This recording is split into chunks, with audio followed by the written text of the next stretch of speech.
Welcome back, everybody. Another episode of Urgent Care Stories. It's been a few weeks since I've posted a video. I've just been very busy. I had to study for my recertification exam, my board exam, so was just prioritizing that for the last few weeks here. I wanted to create a video talking about how you handle a patient where you don't really know what the final diagnosis is and what that process will look like when you don't have a diagnosis at the end of that visit.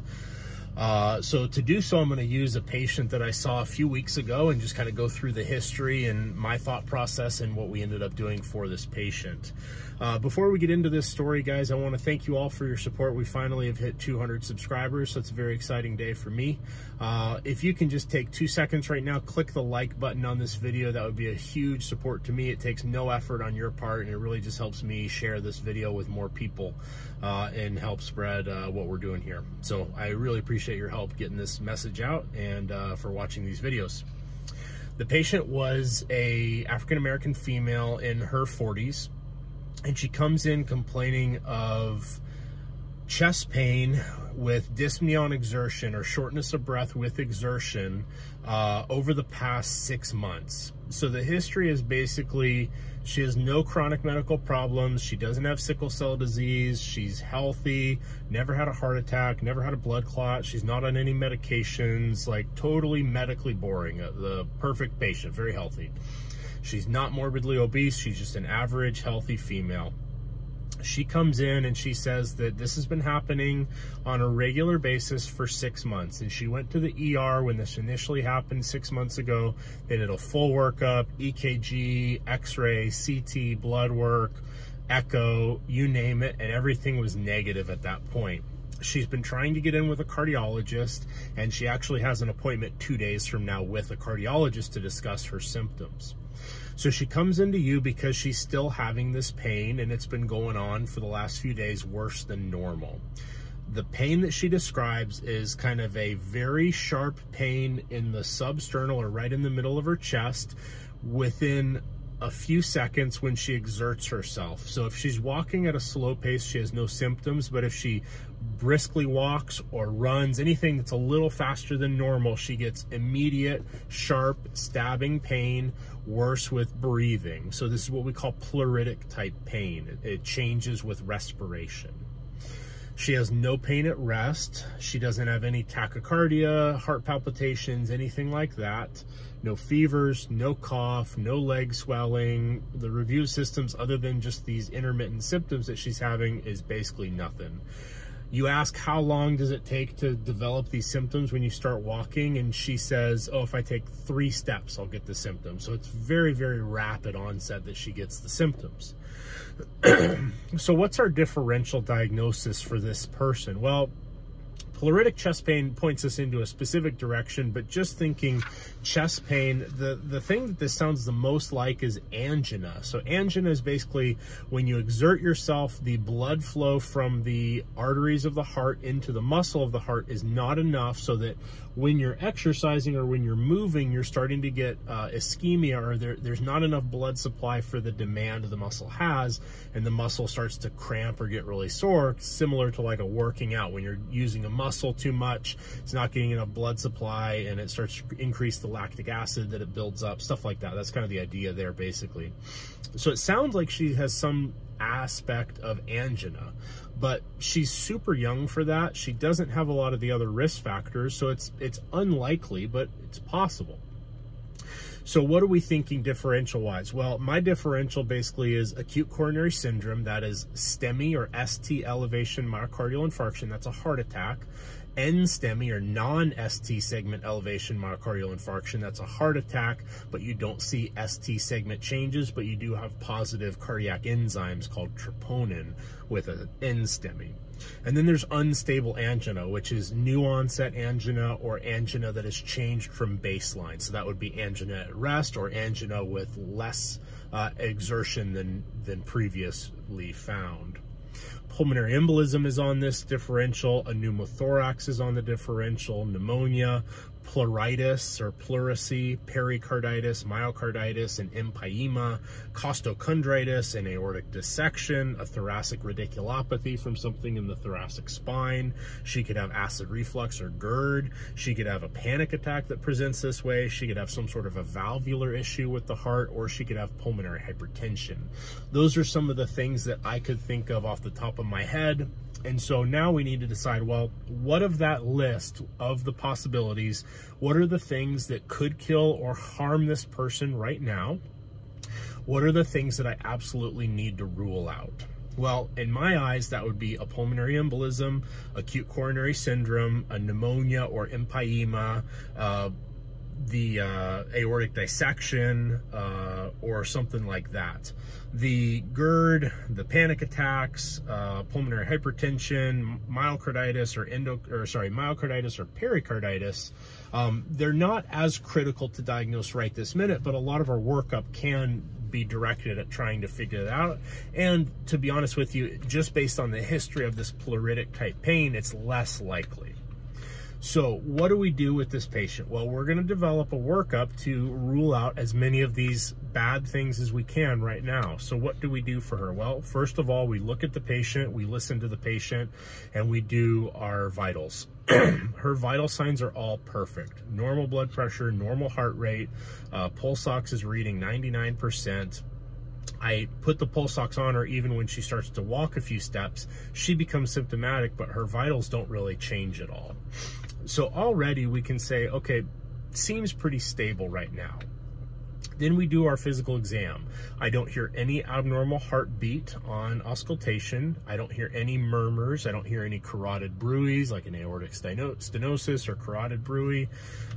Everything there looks good. No swelling of the legs, no recent history of surgery. So already, just with our history and physical, we're starting to peel some stuff off of our differential. From here, we get an EKG, and our EKG shows a normal sinus rhythm. There's no abnormal findings there. Everything EKG-wise looks good.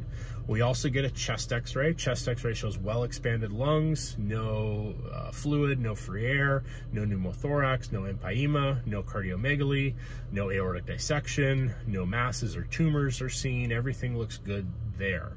Blood work wise, I do a complete blood count. She's not anemic, no elevated white count to suggest some sort of an infectious cause. I do a kidney function check. Her electrolytes are normal. Her kidney function is perfect. We do a urinalysis. Every now and then you can have very weird symptoms that actually turn out to be a UTI. So it's always worth doing if you don't know what you're dealing with. Obviously her urine was clean. We did the pregnancy test to be able to do the x-ray, all good. Then we do a set of cardiac enzymes. So the cardiac enzymes, looking for troponin, very sensitive marker, any damage to the muscle of the heart. Takes about 2 to 3 hours for those elevations to begin, and then they peak about 24 hours after the initial injury to the heart muscle.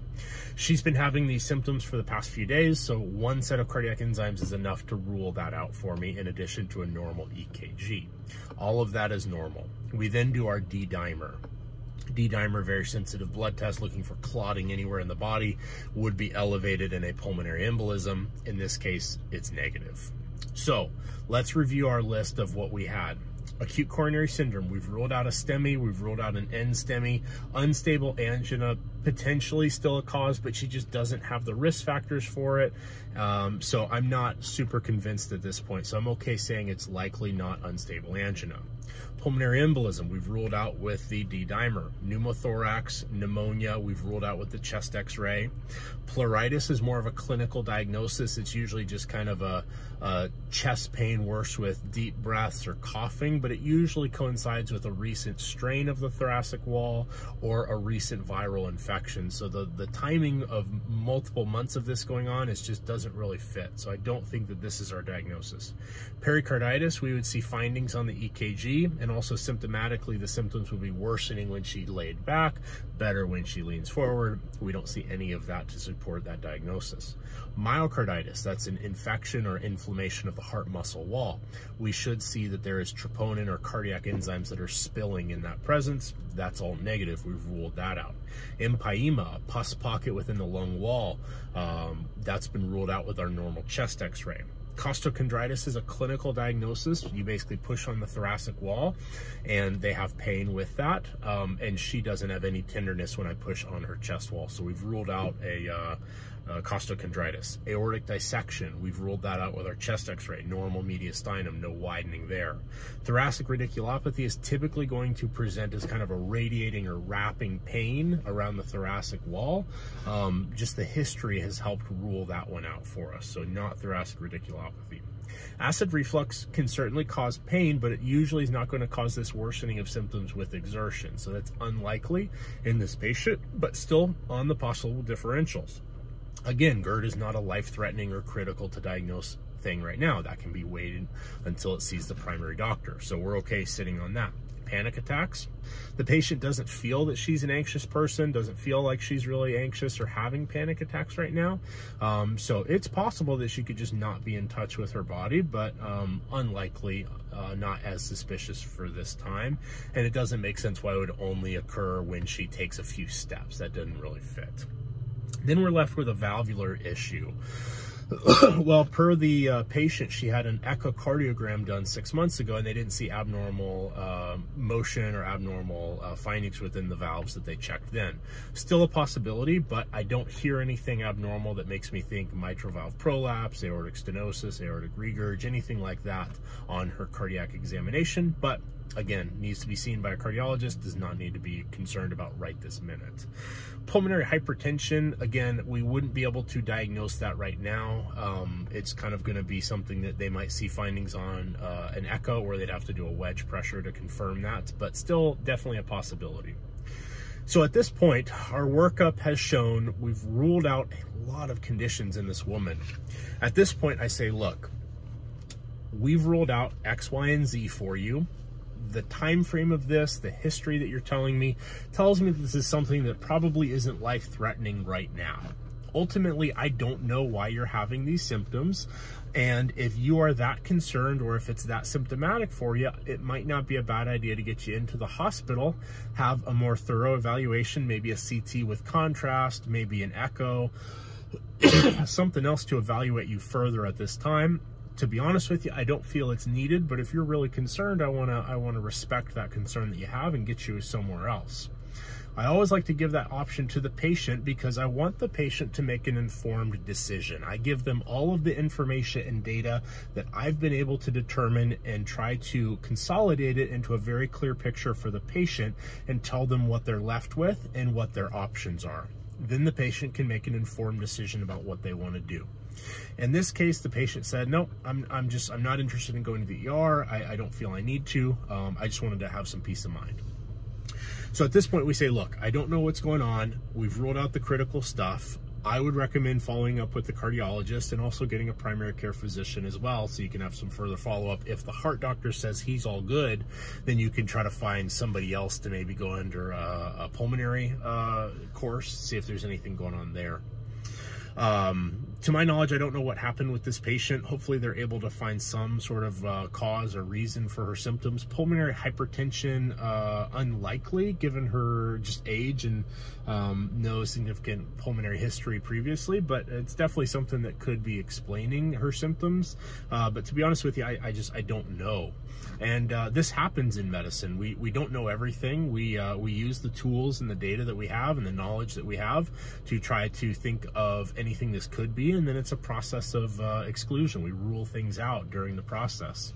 So that's kind of my approach to how to approach this patient where you don't know what's going on. Is I try to think of what are the most critical or life-threatening things that this could be. How am I going to direct my workup to rule those out? If I cannot rule out the critical things, I need to send them somewhere that they can get the workup to rule out the critical things. Once I've ruled out the things that are going to kill them or seriously harm them, then it's a discussion of, okay, can this wait? Yes or no? If it can't wait, get them into the hospital, have further workup. And if it can wait, then, you know, take your best stab at what you think it might be, or at least provide the reassurance to know, hey, these are the things that I would be looking out for. These would be the reasons I'd want to go into the ER. And if you notice any of these types of things, then go to the hospital. I wish this patient well. I hope that she does well long term, and hopefully you guys learned something from this course. I know I gave a lot of different conditions there. If you guys have any questions about what some of those conditions were, or kind of go through those in a little more detail, I'm happy to do so for you. Just leave me a comment and let me know. Otherwise, I'll see you guys in the next one.